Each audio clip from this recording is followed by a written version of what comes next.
These are some of the most common errors. When we try to open the Facebook app, it freezes or suddenly crashes. But we can still access the home screen. Well, if this is your case, don't worry, because in this video tutorial we're going to explain everything, step by step, without needing to take it to a technician. We're going to explain all the steps we'll take to fix the problem and recover our phone. With that said, let's begin. The first thing we're going to do is go to Settings.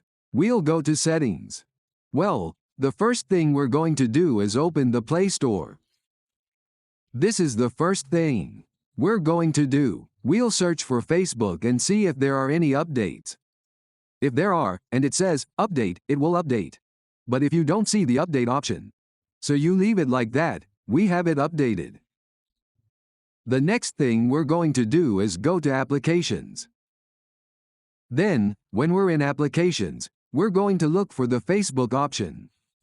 That's the one we're going to select. We can also select it here. We look for the icon. It seems to appear here. We hold it down. We tap the question mark here. It takes us to the same section. What are we going to do? We tap here where it says Clear, Delete Data. We're going to tap Delete Cache. You open it. If you see that it doesn't open, then tap Delete Data again. Here you're going to delete all that data. Now that you've deleted all that data, you're going to tap Application and wait for it to open correctly. It will take a little while, but it will open.